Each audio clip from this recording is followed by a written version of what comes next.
नमस्कार, सभी को नमस्कार। यदि एक हस्बैंड वाइफ का झगड़ा लगातार परिवार में ऊंची आवाज़ में बात करते हैं, परिवार के बड़े लोग आपस में ठीक से नहीं जीते हैं, इसका बच्चों पे फ़र्क पड़ेगा कि नहीं पड़ेगा, है ना? और आज लगभग जब हम इस जगह में आ गए हैं कि हमारा शादी ही प्रॉब्लम में आ गया है, तो उसका बच्चों पे बढ़िया डेटा आपको बताता हूँ। ये सब इंटरनेट से निकाला हुआ डेटा है। 1988 से 2019 40 साल में डिवोर्स रेट 20 गुना बढ़ा। एक डेटा। ये अच्छी बात है कि बुरी बात है?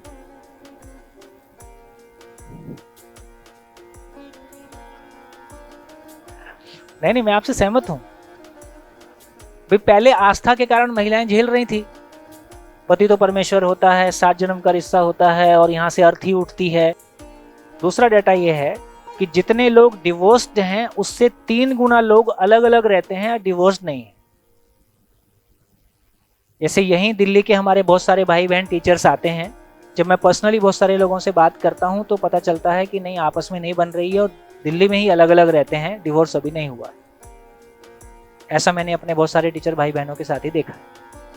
तो जितने लोगों का डिवोर्स हुआ है उससे 3 गुना लोग सेपरेटेड हैं लेकिन डिवोर्स अभी नहीं हुआ है। 30% महिलाएं फिजिकली, सेक्सुअली, इमोशनली किसी हरासमेंट से गुजरती हैं, ऐसा डेटा बोलता है। मैं गुजरात में काफ़ी इंटेंसिवली काम कई साल से हो रहा है और काफ़ी बढ़िया अच्छी स्थिति है। वहाँ जिस तरह का मैंने आस्था का वातावरण देखा, बिजनेस कम्युनिटी का जॉइंट फैमिली ज़रूरत होता है क्योंकि इतने सारे लोग फ्री में उपलब्ध, या तो एग्रीकल्चर फैमिली में जॉइंट फैमिली मिलेगी या आपको बिजनेस में जॉइंट फैमिली मिलेगी, क्योंकि दोनों में ही ज़्यादा लोगों की ज़रूरत होती है। तो हमारी जॉइंट फैमिली हमारी व्यवसाय की आवश्यकता थी, वो किसी समझदारी से नहीं थी। समझदारी से हुई होती तो ऐसे ना बिखरी होती। एक निष्कर्ष ऐसा आता है। मैं सोचता था यार यहाँ बहुत अच्छी स्थिति है ना, वहाँ खुलापन बहुत है। साल भर पहले लड़का लड़की की एंगेजमेंट हो जाती है, लड़की साल भर तक बिना शादी के लड़के के घर में जब भी कोई प्रोग्राम होता है वो घर में जाके ससुराल वालों का हाथ बटाती है, मिलके शॉपिंग करते हैं, साथ में घूमते हैं। और इस बीच में यदि दोनों की नहीं बनी तो वो शादी ना करें, ऐसा भी हो सकता है। नॉर्थ इंडिया में कैसा है, जैसे ही लड़का देखा तुरंत शादी करो, कब पड़ोसी कान भर देगा, कब रिश्ता टूट जाएगा, ये खतरा बराबर बना रहता है। तो मेरे को वहां जाके इतना आश्चर्य हुआ कि ये लोग इतना मतलब, और महिलाओं का महिला पुरुष में बराबरी का लेवल अच्छा है, नॉर्थ इंडिया की तुलना में अच्छा है। तो मैं सोचता था कि यहाँ की स्थितियाँ अच्छी होंगी, लेकिन डाटा ये कहता है कि highest percentage of divorce people Gujarat में है और 0.6% ऑफ टोटल पॉपुलेशन डिवोर्स्ड है। इसका क्या मतलब है, जहां खुलापन जितना आएगा, एजुकेशन जितनी आएगी, फाइनेंशियल डिपेंडेंसी जितनी आएगी, नेचुरली उतना आदमी झेलने के लिए मना कर देगा, उतना डिवोर्स ज़्यादा हो जाएगा। तो डिवोर्स होना एक तरह से केवल खराब स्थितियों की सूचक है ऐसा भी नहीं है, लेकिन डिवोर्स होना अच्छी स्थितियों का सूचक है ऐसा भी नहीं। एक और इंटरेस्टिंग डेटा मिला, तमिलनाडु, केरल और आंध्र प्रदेश में डिवोर्स रेट ज़्यादा है बिहार, यूपी और उत्तराखंड और हरियाणा की तुलना में।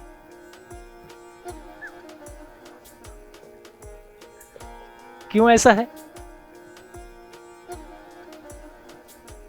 जितना लोग एजुकेशन में आगे जाएंगे,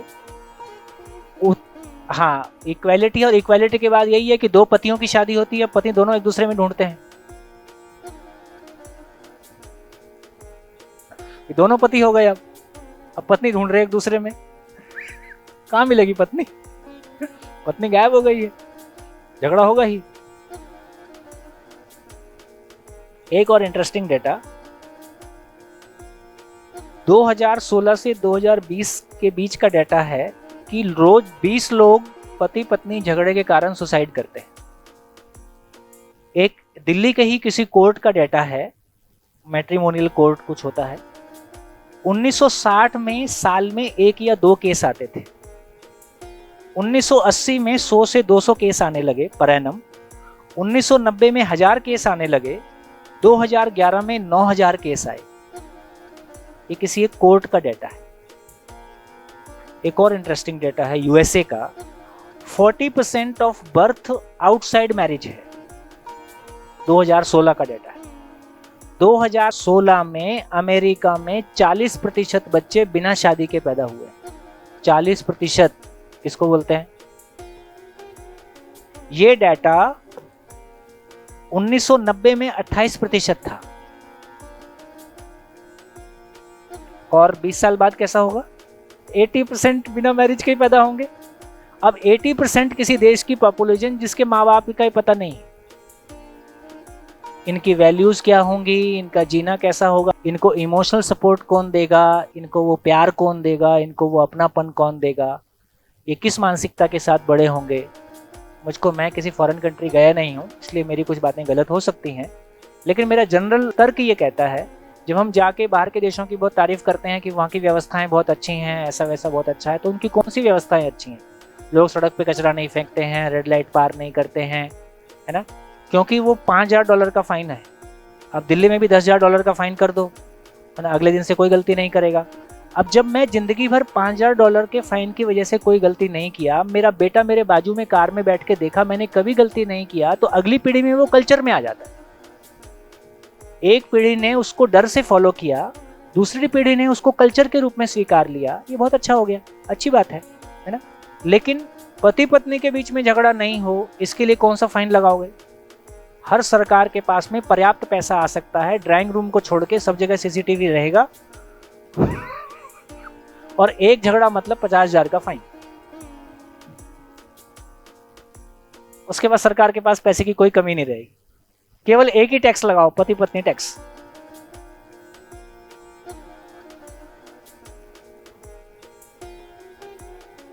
आइडिया हिमांशु भाई आपके लिए, आप ऊपर पहुंचाएं, आपकी तो ऊपर तक पहुंचे। अब आप बताइए कि हम किधर जा रहे हैं? 20 साल बाद हमारे समाज की स्थितियां क्या होंगी, है ना। इससे अच्छी एक और, ये तो इंटरनेट का डाटा है। अब मैं शिविर की एक शेयरिंग आपसे करता हूँ। शिविर में लगभग 450 लोग, जिसमें कि लगभग 100 से ऊपर कपल और बाकी फिर सभी तरह के लोग थे। राजस्थान की 2 बेटियां, जिसमें कि उस बेटी की 6th क्लास में शादी कर दी गई थी और उसकी छोटी बहन की क्लास 3rd में जब वो थी तब शादी पक्की कर दी। बाल विवाह होते और गौना नहीं होता है। जब वो बड़े हो जाते हैं, गौने का मतलब है फिजिकली साथ में रहने का मतलब है गौना, और शादी के लिए टाई अप हो गया, इसका नाम है शादी। तो गौना तब होगा जब वो 18-20 साल के हो जाते हैं, वगैरह वगैरह, जो भी उनकी ट्रेडिशन हो। तो अब ये बच्ची भीलवाड़ा में पढ़ती है और संयोग से दर्शन के टच में भी आ गई है, तो विचार और खुल गया है। अब इसको लगता है कि जिस घर में ये शादी होके जाने वाली है, उस परिवार के सारे लोग मुंबई में जॉब करते हैं। ये काफ़ी कुछ उन ट्रेडिशंस में होता है जहाँ लोग, पति लोग रोजगार की तलाश में बाहर जाते हैं और पत्नियां उसी अपने घर के पैतृक गांव में रहती हैं। तो सारी सास भी ऐसी रहती है, बहू भी ऐसी रहती है। वो एक रैगिंग का कॉलेज बन जाता है। जिनके पति लगातार बाहर हैं और फाइनेंशियली, इमोशनली, फिजिकली बहुत सारी आदमी की ज़रूरतें हैं और वो समय से पूरी नहीं हो रही हैं, तो एक फ्रस्ट्रेशन है। तो जो नया मेंबर आएगा उसकी रैगिंग मिलके सारे करेंगे। तो इस तरह का भी एक माहौल बन जाता है, जैसा उसने बताया। अब वो लड़की उस घर में जाना नहीं चाहती। अच्छा, एक दूसरी परंपरा है, आटा साटा बोलते हैं। आटा साटा का मतलब है मेरी बहन उस घर में जाएगी, उसी की बहन मेरे घर में आएगी। एक्सचेंज ऑफर होता है। जब शादियां नहीं होती होंगी तो उसमें एक्सचेंज ऑफर होते हैं। अब उस परिवार की बेटी इस घर में आना नहीं चाहती, लेकिन यदि इन्होंने जाने से मना किया तो समाज से ये जात बाहर हो जाएंगे और इसकी छोटी बहन की शादी तो कभी नहीं होगी। अब मेरे से वो लड़की पूछती है, सर आप इसका समाधान बताओ। तो अपना तो पूरा ज्ञान फेल हो गया इतने में। तो मैं कहा तुम थोड़ा रुक जाओ, बात करेंगे। एक दूसरी लड़की जो 26 साल की है, आईटी सेक्टर में काम करती है, 1.5 लाख रुपया पर एनम सैलरी ले रही है। उसके माँ बाप ने शिविर किया है और उसको हाथ जोड़ के शिविर में भेजा है कि भाई तू एक बार ये शिविर पे चली जा, उसके बाद जो बोलेगी तब देख लेंगे। उसने 2-3 दिन शिविर किया, उसके बाद बोली मेरे को थोड़ा अकेले में बात करनी है। तो अकेले में बात किया। ब्रेक के दौरान हम लोग थोड़े अकेले होते हैं, तब भी 10 लोग आके बैठ ही जाते हैं। तो 10 लोगों के बीच में बात हो रही है। तो लड़की कहती है, 26 साल की लड़की कहती है, मेरी 1.5 लाख की सैलरी है, मेरी फिजिकल, मेंटल, इमोशनल नीड्स मेरे सर्किल में पूरी हो जाती हैं, मेरे को किसी तरह की कोई दिक्कत नहीं है, मेरे को सामाजिकरण की कोई ज़रूरत नहीं है, मेरे को संतान चाहिए होगी तो मैं IVF से ले आऊँगी। ठीक है, अब बताओ कि मेरे सर में कौन सी खुजली है कि मैं मेरी स्वतंत्रता दूसरे के घर में गिरवी रखूं और उसके अनुसार मेरी जिंदगी चलाऊं। ये उसकी भाषा है। मैं शादी क्यों करूं, आप मेरे को ये समझाओ। अब बताइए इसका क्या आंसर दिया जाए। आपके आसपास में कितने लोग आपको ऐसे दिखाई देते हैं जो इसी मानसिकता के, इतना नहीं होगा लेकिन जो इसी तरफ जाते हुए दिखाई देते हैं कि शादी नहीं करना है या करना, शादी करना ठीक नहीं है। आपके आसपास का वातावरण आपको कैसा दिखाई देता है? इसकी कुछ लक्षण दिखाई दे रहे हैं कि नहीं दे रहे हैं? दे रहे हैं तो हाथ उठाओ, हाथ उठाइए। ठीक हो गया? तो इसका मतलब है ये कोई स्पेशल केस नहीं है, लगभग ये मानसिकता काफ़ी प्रिवेल करती है। कुछ लोग ना चाहते हुए भी फिर शादी, हमारी एज में शादी बाय डिफॉल्ट थी,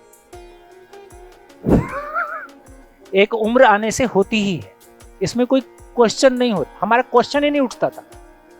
ये इस वर्तमान एजुकेशन की महिमा है कि उसने क्वेश्चन उठाना शुरू कर दिया हर चीज पे, शादी क्यों करना है। तो हमारा क्वेश्चन उठता नहीं था, इनका आंसर हमारे पास भी नहीं था। जितने पुराने लाइसेंस है ये भी सब फेल होंगे।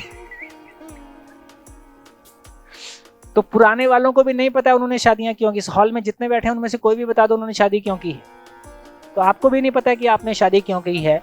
लेकिन इन नए बच्चों ने, क्योंकि इनकी एजुकेशन, इनकी रीजनिंग, इनकी लॉजिकल थिंकिंग कहती है कि हर चीज को समझ के करो, तो अब ये क्वेश्चन खड़ा कर रहे हैं लेकिन आंसर नहीं है और बच्चे गलत नहीं है। तीसरा एग्जाम्पल, उसी शिविर में एक माँ, मैंने ये पहली बार एक माँ से सुना, बच्चे मिलते हैं, शादी नहीं करना है, ऐसा वैसा तमाम तरह की बातें मिलती है। एक माँ ने अपने 2 मैरिजेबल बच्चे जो बिल्कुल शादी के लिए तैयार हैं, माँ ने आंख में आंसू भर के कहा कि मैं नहीं चाहती हूं मेरे बच्चे शादी करें। मैंने कहा क्यों? बोले जैसी शादी को मैंने भोगा है और जैसी शादी को मैंने आसपास लोगों को भोगते हुए देखा है, यदि इसी का नाम शादी है तो क्यों इतना दुख पाया जाए। एक माँ कहती है, ऐसा मैंने माँ को पहली बार सुना कि कैसे भी हो एक उम्र में माँ अपने बच्चों की शादी चाहती है।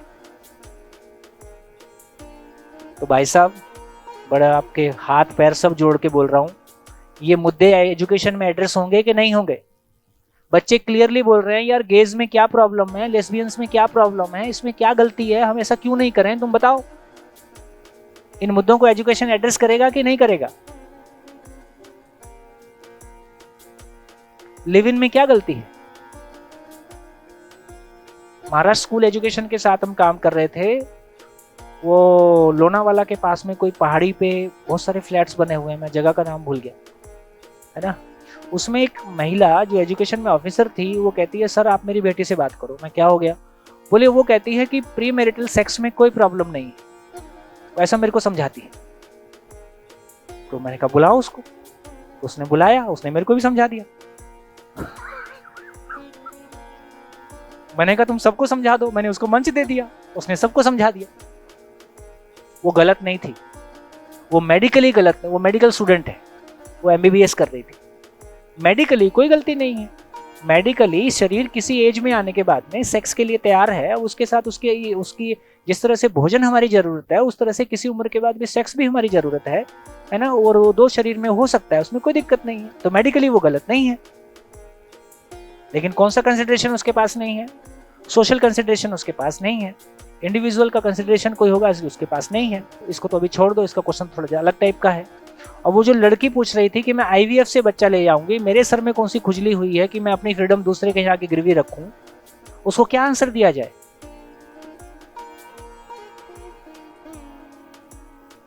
माइक सर, हम जब एजुकेशन की बात करते हैं तो it depends upon the philosophical foundations. जैसे कि आपने कहा मानव प्रकृति, दैट इज द नेचुरलिज्म। स्त्री एंड पुरुष की जब आप बात करते हैं दैट इज द सोशलिज्म। धन की दृष्टिकोण की तरफ बात जब आप करते हैं दैट इज द आइडियलिज्म। आज जमाना है प्रैग्मेटिज्म का, जिसकी आप बात कर रहे हैं कि पाश्चात्य संस्कृति को अडॉप्ट कर रही है हमारे संस्कृति। शिक्षा में मूल्यों का ह्रास, हर लैंड की अपनी एक सिविलाइजेशन होती है, एक संस्कृति होती है। अगर हम संस्कृति को परिरक्षित नहीं कर पाए, we couldn't preserve it, it is our own fault. हमारी सिविलाइजेशन वैदिक पीरियड से आज तक इतना उसका क्षय हो गया और फिर हम उसको आज आधुनिक प्रैग्मेटिज्म का सहारा लेके ये बोलें कि एक एक्स्ट्रा मैरिटल अफेयर ठीक है या डाइवोर्स ठीक है या इलीगल बच्चे ठीक हैं, क्योंकि वो यूरोप में हो रहा है। हमारी जो भारतीय संस्कृति है, जो वैदिक संस्कृति है, उसको हम रिटेन नहीं कर पाए। क्यों नहीं कर पाए? हाँ, रिटेन नहीं कर पाए। क्यों नहीं कर पाए? क्योंकि वो शिक्षा व्यवस्था के ह्रास की वजह से, जिसे हम मानसिकता बोल रहे हैं, माइंडसेट बोल रहे हैं, वो बेसिकली कल सिविलाइजेशन है, सिविलाइजेशन का एक पार्ट है मानसिकता, तो सिविलाइजेशन का ह्रास हुआ है। ठीक है, मैं आपकी बात से सहमत हूँ, लेकिन आज स्थिति ये है भैया, आज आपको नहीं पता है, अभी पिछले एक वर्कशॉप में यहाँ एक वो अपना इलाहाबाद साइड, क्या ईस्टर्न यूपी से एक फैमिली आई, उसके दोनों बच्चे अमेरिका में हैं। अब वो बिल्कुल ट्रेडिशनल ऑर्थोडॉक्स फैमिली, उसको लगता है, वो इस बात से दुखी है कि मेरा बच्चा मेरी कम्युनिटी में शादी नहीं कर रहा है, इस बात से वो दुखी है। और एक दिन बेटा न्यूज़ देता है कि मैंने अपना कोई साथी दोस्त के साथ में शादी कर रहा हूँ। अब उसको तो बिल्कुल जमीन पूरी खिसक गई ना, वो तो दुखी इसी बात से था कि अपनी जाति में शादी करे, और बेटे ने बता दिया वो तो गेज हो गया है। अब सवाल ये खड़ा होता है कि अब हम इतने क्लोज आ गए हैं, अब ये ईस्ट वेस्ट सब मिट गया है।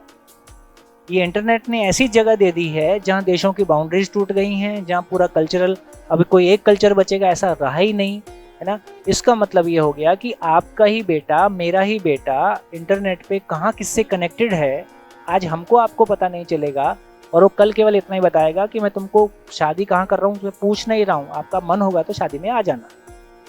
तो ये जो चेंजेस आए हैं, जब हम पूरे संसार में आमने सामने आ गए हैं, अब ये थियोरीज जितनी भी आपने नाम लिया, अब ये सारी थियोरीज आपस में एक दूसरे के सामने खड़ी हैं, और मेरे ही घर में एक दूसरे के सामने खड़ी हैं। तो हमको एक ऐसे सॉल्यूशन की ज़रूरत है जो किसी एक देश का होगा। जब हम एजुकेशन की बात करेंगे तो किसी एक देश की बात करेंगे कि पूरे विश्व की बात करेंगे, क्योंकि आज तो हमारा बच्चा पूरे विश्व से कनेक्टेड है। आजकल लगभग जितने भी अच्छे कॉलेजेस हैं उसमें वो कोई भी कोर्स करते हुए 6 महीने के लिए किसी फॉरेन में जा ही रहा है ना। फ्रांस में 6 महीने का इंटर्नशिप है, वो सिंगापुर में 6 महीने का इंटर्नशिप है, ये बहुत कॉमन लैंग्वेज हो गया। शादरा जो दिल्ली का सबसे पिछड़ा इलाका माना जाता था, मैं जब उस शादरा में बचपन में रहता था तो फ्रेंच वगैरह, फ्रेंच और फॉरेन लैंग्वेजेस के कोर्स चाणक्यपुरी में चला करते थे, है ना। आज हमारे मोहल्ले में फॉरेन लैंग्वेज के कोर्स चलते हैं। तो इसका मतलब ये हुआ भाई जी, बात आपकी बिल्कुल ठीक है, इन नामों से इनको कहा जा सकता है, लेकिन आज तो हम एक विलेज में, ग्लोबल विलेज में हैं। आज वो दूरियां ही खत्म हो गई जहां हम ईस्ट और वेस्ट की बात कर रहे हैं। इसका मतलब है कि आज मेरे को क्लियरली बताना होगा कि ये गेज सही है कि गलत है, मैं करूं कि नहीं करूं, इसका कोई आधार रखा जाए कि नहीं रखा जाए। तो इसका मतलब आज जब मैं कोई शिविरों में बोलता हूं तो मेरे को, पहले मैं इन चीज़ों पे कुछ टिप्पणियां कर दिया करता था, अभी मेरे को पहले से सावधान किया जाए, देखो इन पे आप खुल के नहीं बोलना, है ना, क्योंकि बहुत सारे लोग इसी सभा में उसको प्रैक्टिस कर रहे होंगे और जिनको ये सुन के खराब लगेगा। तो मैं किसी गेज या लेस्बियंस के लिए सही या गलत नहीं कह रहा हूँ, लेकिन मैं तो ये तो कह ही रहा हूँ कि आदमी और पशु में अंतर इतना ही है कि आदमी में सोचने की ताकत है, और वो हर चीज को तभी कर पाता है जब उसको जस्टिफाई कर पाता है। मैं किसी चीज को जस्टिफाई नहीं कर पाऊं और मैं करूं, ये मैं आराम से नहीं कर पाऊंगा। इसका मतलब है कि जब मैं किसी काम को कर रहा होता हूं, उसका कोई जस्टिफिकेशन मैं पहले से अपने पास इकट्ठा करता हूं तो ही मैं कर पाता हूं। इसका मतलब किसी सही गलत को पहचानने की मानव की प्रवृत्ति है ही है। मैं सही के साथ ही खड़ा होना चाहता हूं, मैं अपने भीतर एक ऑथेंटिसिटी चाहता हूं कि मैं जो कुछ बोल रहा हूं ये सही है, मैं जो कुछ कह रहा हूं ये सही है, मेरी बात मानो, या मैं सही बात कह रहा हूं। तो मानव में सही गलत को पहचानने का, उचित अनुचित को पहचानने की प्रवृत्ति किसी धर्म की देन है या उसकी मौलिक प्रवृत्ति है? ये उसमें मौलिक है। तो वापस लौट आते हैं। इसका मतलब है कि मामला थोड़ा ज़्यादा खुल गया है। अब वो सीमाओं में हम नहीं बंधे, किसी थियोरी की सीमा में अब हम नहीं बंधे हुए हैं। बाप किसी थियोरी की सीमा में बंधा हुआ, बच्चा पहले उसको बम लगा के ब्लास्ट करता है। दो बढ़िया एग्जाम्पल आपके सामने देता हूँ। कल का एग्जाम्पल है क्या नाम, बालेश्वर त्यागी जी।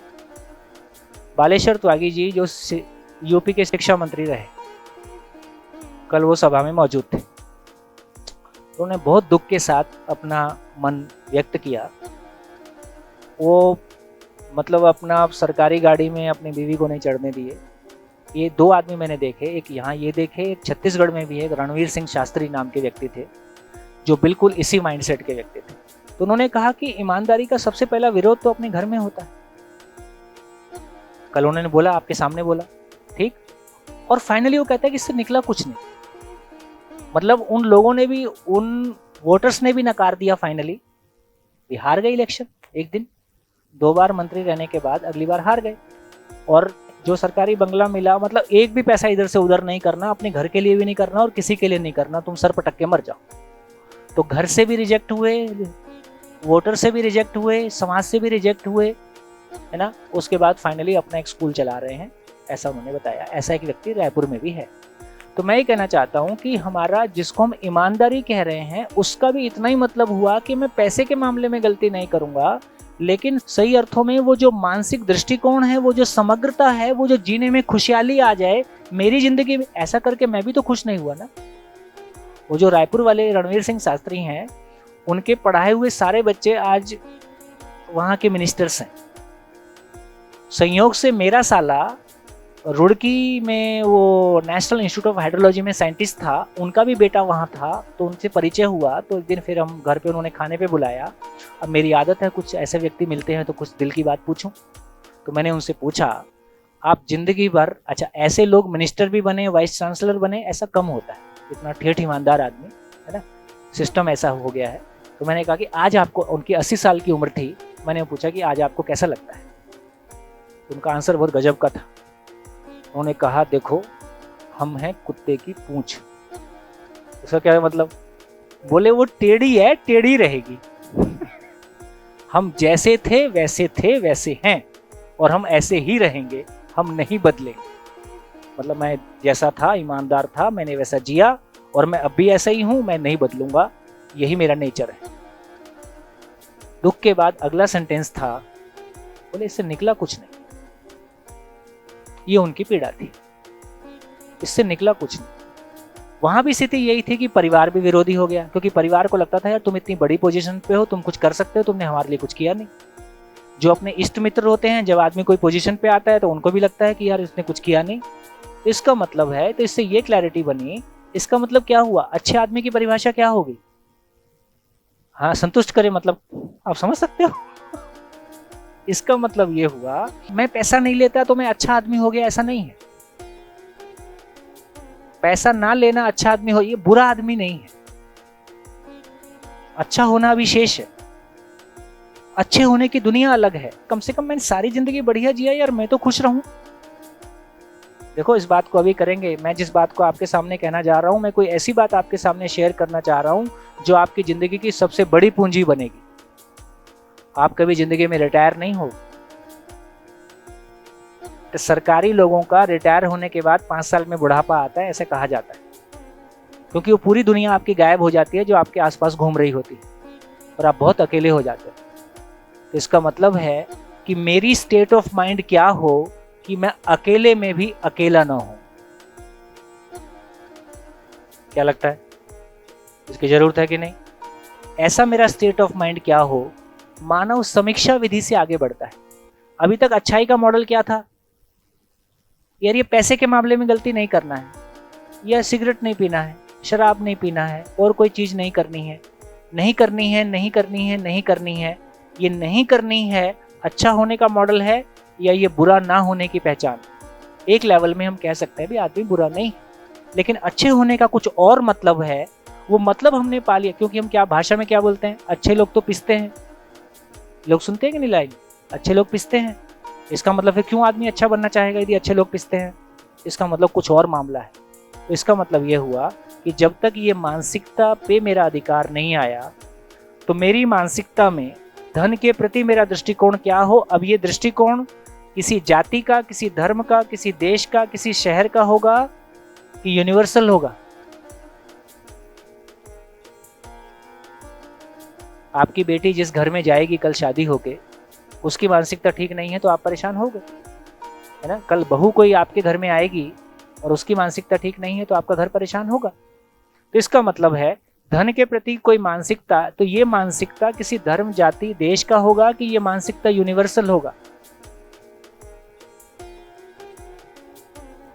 तो जब तक इस मानसिकता को यूनिवर्सल मानसिकता के रूप में नहीं पहचानेंगे और बाई एजुकेशन इसको डिलीवर करने की बात नहीं करेंगे, यदि हम बाई एजुकेशन एक स्किल को डिलीवर कर पाए, तो यदि हम एक मानसिकता को पहचानते हैं और उस मानसिकता को हम बाई एजुकेशन डिलीवर कर सकते हैं, तो भाई साहब जिंदगी पार लग जाए।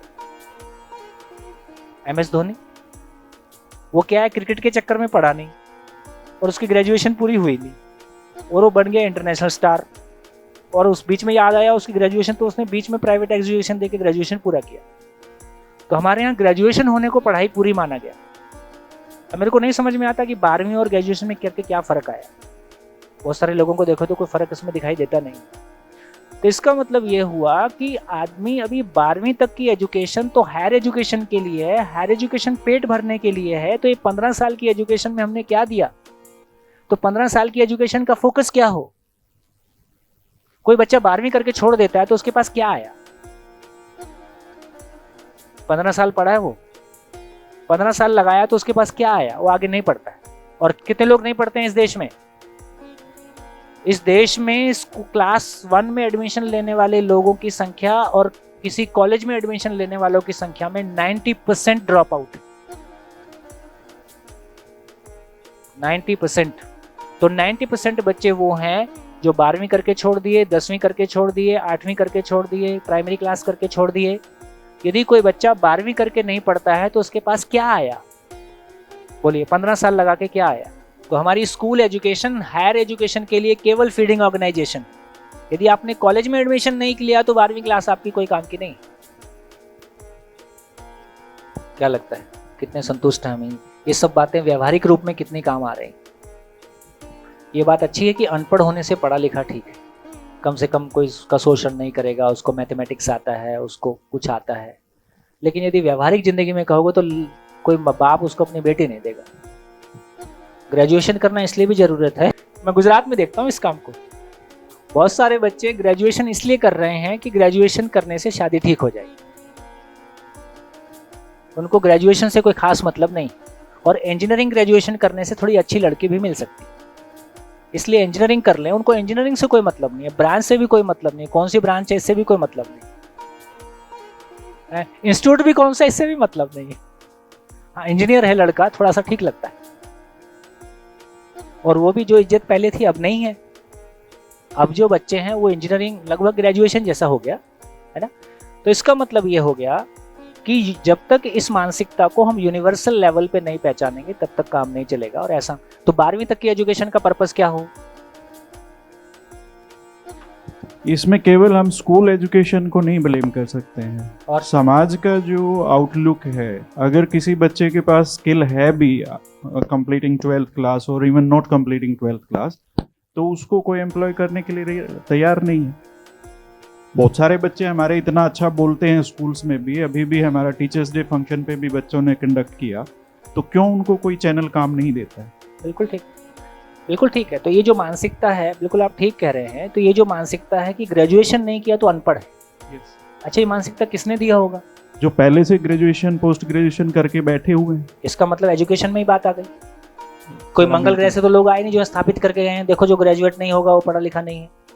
हम ही लोगों ने स्थापित किया, पढ़े लिखे लोगों ने। माई ओनली पॉइंट इज कि 12th के बाद बच्चे के पास कुछ भी नहीं है, दैट आई थिंक इज हाँ, कुछ भी नहीं है का मतलब समाज में तो पढ़ा लिखा नहीं कहलाए। 12th किया बच्चा, ठीक है, वो तो मतलब पढ़ाई लिखाई में तो बहुत अच्छा नहीं माना गया। बाकी उसके आधार पे बाकी आप कह ही रहे हो उसको कोई काम नहीं देगा, बेटी बाप उसको बेटी नहीं देगा। सर यहाँ पे तो सुधार उनका होना चाहिए ना जो ऐसा दृष्टिकोण रखते हैं। कौन करेगा? पहले से है।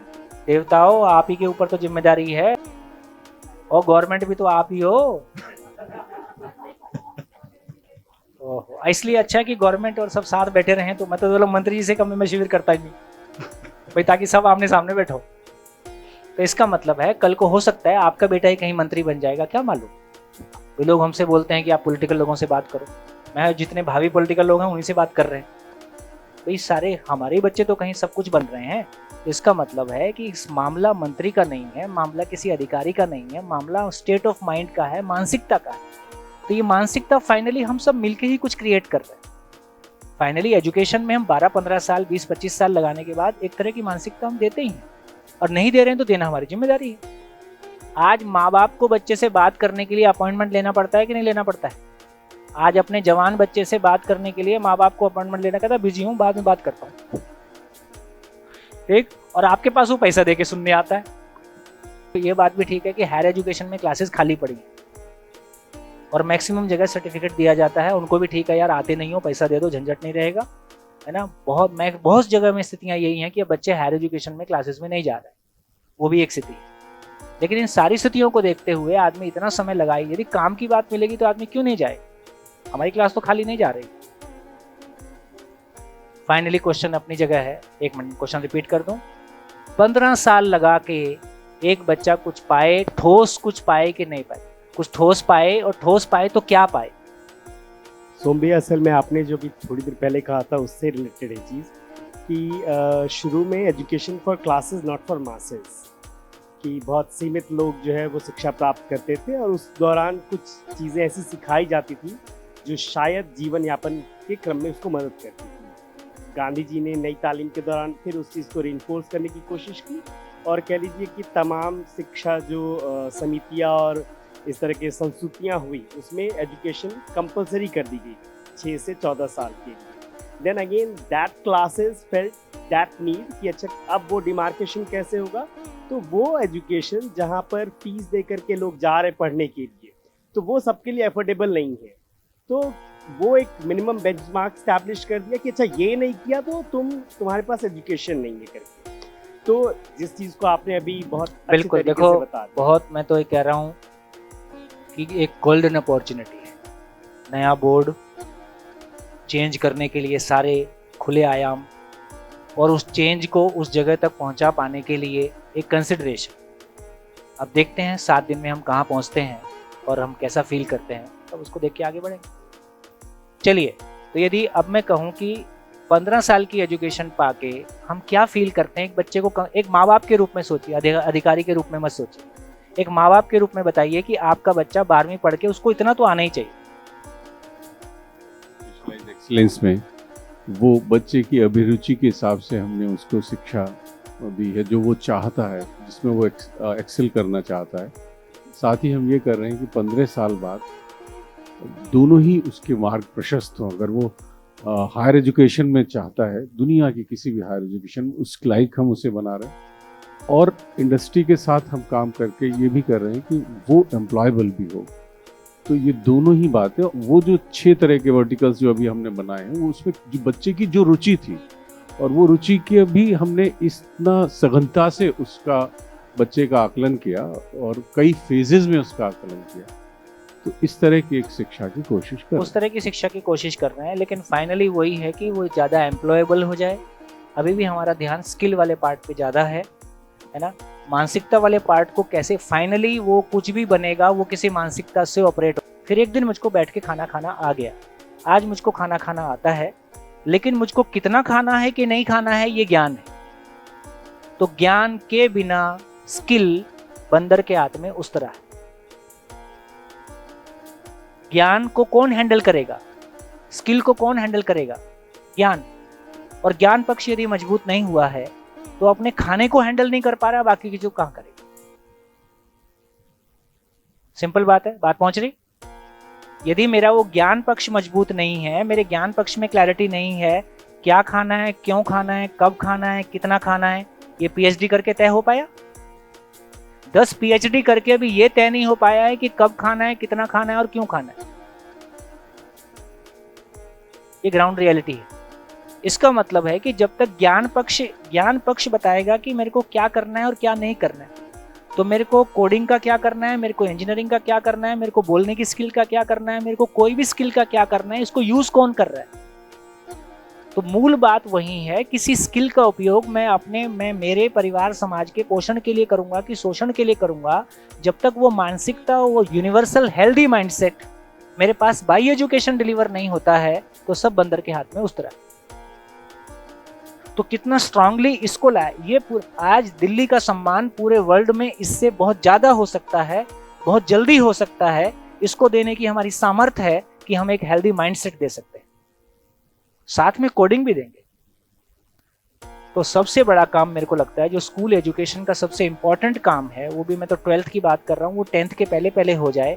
ये हेल्दी माइंडसेट क्रिएट करना, ये क्लास 8th क्लास 10th तक होने वाला सबसे इंपॉर्टेंट काम ये है।